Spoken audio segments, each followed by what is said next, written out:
The severed for Lumen Industries, where employees' work selves are completely divided from their entire outside lives, proves to be one of the most terrifying philosophical concepts on the big screen. Apple TV Severance isn't just great TV, it proves to be one of the most profound thought experiments on the big screen as it challenges fundamental questions about humanity, like our identity and freedom. You feel this now? This pain? You feel it because you are alive, Marquez. You are real. Only I and Lumen can remove this pain. These chilling remarks from the break room sequence perfectly captures what makes Severance so fascinating. On the surface, it's a workplace thriller, but underneath, it's asking one of the most enduring philosophical questions in history. In a world where consciousness can be surgically divided, can either one of your halves be truly free? Today, I'm exploring how Severance explores this centuries-old debate between free will versus determinism, and whether or not one can be truly autonomous when your consciousness is divided in half. Without further ado, let's dive in. The philosophical cage. The severance floor at Lumen Industries is quite literally a philosopher's worst nightmare come to life. Baruch Spinoza, the famous 17th century philosopher, once argued that our concept of free will is entirely an illusion. Instead of free will, Spinoza came up with the idea that we're all a part of this grand deterministic system of events created by the universe that he likes to call causality. Lumen Industries' severed floor is the perfect analogy for Spinoza's deterministic theory of causality, as every aspect of the office is meticulously controlled. For example, the innies' movements are restricted to designated areas. Their knowledge is limited to what the company permits, and even their emotional responses are manipulated through rewards and punishments. When Helly repeatedly tries to resign, only to have her Audi completely deny and ignore her requests, we are literally witnessing brutalism in the most brutal and depressing form. Her attempts at exercising free will and autonomy are systematically thwarted by forces she can't control. Those forces are quite literally herself. We see her innie repeatedly plead that she's a person and that she can't be kept here like a locked up animal, but every time her Audi's response is devastatingly chilling. This perfectly captures Spinoza's determinism. Helly's innie can rebel and resist all she wants, but deep down she knows that her agency is constrained by the pre-existing conditions she set. Remember in season 1 when Dylan finds the control room that activates the different switches of consciousness? Seeing that sequence, I couldn't help but think of Pierre LeBlanc's hypothetical demon theory. In LeBlanc's demon theory, he presents this hypothetical demon that can control and see every single atom in the universe and therefore can predict any and all future events. Lumen isn't just simply monitoring their employees, their innies, they are actively manipulating them by switching on which part of their consciousnesses are on at any given moment. The severed floor becomes this quote-unquote deterministic cage where the illusion of free choice masks this harsh reality of determinism. It's a human petri dish where freedom is simply another variable to be controlled, resistance against all odds. Despite this deterministic, depressing, and oppressive environment the severed floor presents, we gradually start to see our four main innies, Mark, Helly, Dylan, and Irving, start to rebel. The existentialist legend Jean-Paul Sartre would absolutely appreciate this. For Sartre, freedom exists even under the most oppressive and confined circumstances. Sartre's famous quote, "Existence precedes essence," simply means that we define ourselves based on our choices and not based on our situations. Look at how the innies, despite their constraints, manage to form genuine connections with each other,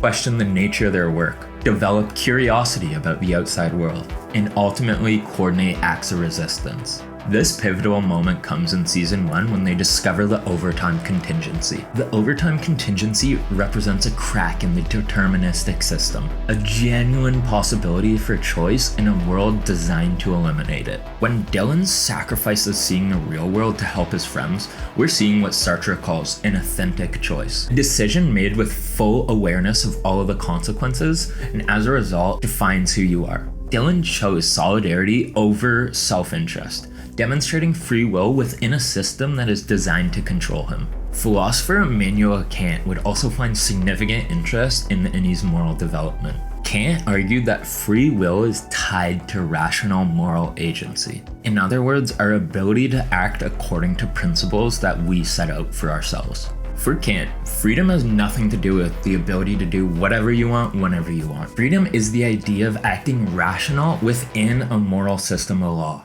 even if you create it yourself. Despite being completely cut off from the outside world and denied any information on the Severed Four, we gradually see our innies develop this moral code that guides them in their act of rebellion. For example, Mark maintains his skepticism and intellectual curiosity against all odds. Helly refuses to accept her imprisonment against all odds. Irving pursues truths about the company history no matter what. And Dylan strives for this connection with his family and his children, even though he is not allowed. When Mark discovers that coworker being reset, he says something along the lines of, whatever they're doing, they shouldn't be doing it to people. Here, he's making a moral judgment through rational considerations, despite having limited information about the system. This right here exemplifies Kant's idea of moral autonomy, the ability to derive moral principles through reason despite being constrained to an oppressive environment. The divided self. Severance also asks us to confront an ethical dilemma. Can one form of the consciousness consent on behalf of the other? John Stuart Mill's harm principle states that individual liberty can only be thwarted if it's presenting harm to others. The severance procedure plays into this paradox. The outie consents, but this consent directly harms the other consciousness, the innie. Remember when we learned Helena Egan, Helly's outie, is a part of the Egan family tree and merely does this procedure as a publicity stunt? When asked why she hates her own innie,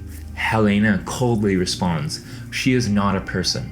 She is me without all of the context that makes me me." This statement directly outlines what philosopher Harry Frankfurt outlined as a non-autonomous state. Frankfurt argued that the key to living autonomously is to aligning our actions with our quote-unquote second-order desires. Second-order desires are quite literally defined as our desires about what we desire. If that doesn't make sense, just think about it like, why do you desire the things you desire? The answer to that question is your second order desire. In a severed state, the outie has second order desires. For example, Mark's second order desire is the ability to work without being emotionally damaged. However, the innie has no access to these second order desires. For example, Mark's innie understand that Mark wants to work, but can't grapple with why he did this, why he wants to work in this manner. As a result, Frankfurt would say that neither Marks live autonomously because neither of them have complete access to the entire values and second order desires of the consciousness. It's like having a divided will, each self making decisions without the necessary context. For example, say you really love peanuts and you really crave peanuts, but you can't remember you have a peanut allergy. Every time you eat peanuts, you're gonna go into anaphylactic shock and have to go to the hospital, and you're never going to understand why if you can't access that part of your consciousness. Integration as freedom. One of the coolest characters from a purely philosophical perspective is how the character Petey kinda sorta manages to reintegrate his two severed states into one. Petey's painful but also sort of enlightening experience highlights that true autonomy requires integration, a unified consciousness that can access all aspects of the psyche. When Petey tells Mark, "I've seen the whole world out there, I've seen both sides, and I'm choosing to remain reintegrated," he's making a statement that freedom requires being at whole with yourself, being one. Reintegration represents reunifying episodic memories, aligning conflicting desires, restoring context necessary for meaningful choice, and regaining a coherent personal narrative. The season 1 cliffhanger, when the innies awaken in their outie selves, for example, represents more than a plot twist. It's stating that only by confronting our whole selves, all of our contradictions, complexities, and desires, that we can move toward genuine human freedom. Modern implications. Part of what makes Severance so interesting is that it literalizes these divisions that we've all experienced. In our increasingly compartmentalized lives, we all experience miniature versions of this severance. For example, the division between our work and personal personas, our fragmented attention across all these aspects of real life and the internet, and the compartmentalization of all these aspects of knowledge we get from school, from social media, and everything in one. When you switch between your professional work self that maybe wears suit and ties every day versus your at-home self where you're just chilling in sweatpants and a hoodie, Are you not practicing a mild form of severance? When you present different personas on different social media platforms, for example, your LinkedIn versus your Instagram profile, are you not dividing aspects of your consciousness? Philosopher Galen Swanson argues that this idea of a unified psyche, a unified whole self that's been permeated through Western and Eastern philosophy for thousands of years, might be an illusion. Swanson argues that it's possible we're all quote-unquote severed from moment to moment, from period to period in time. As a result, we're constructing these artificial narratives through this disjointed memory to try and make sense of the human experience. Conclusion. Severance ultimately suggests that freedom requires reintegration, a wholeness of self that allows for contextual-driven, rational decision-making. The show's arc slightly teeters towards reintegration as a form of liberation, implying that the severed state ultimately compromises freedom. Perhaps the most valuable lesson in Severance comes not from escape or division, but from the courageous act of becoming fully ourselves through our complexities, complications, and all. What do you think? What parts of your life feel severed from your core self? Is complete integration of the self even possible or desirable in this complex world? Let me know what you think in the comments below. And if you enjoyed this philosophical dive, don't forget to subscribe to BM for more takes like this. Thanks for watching.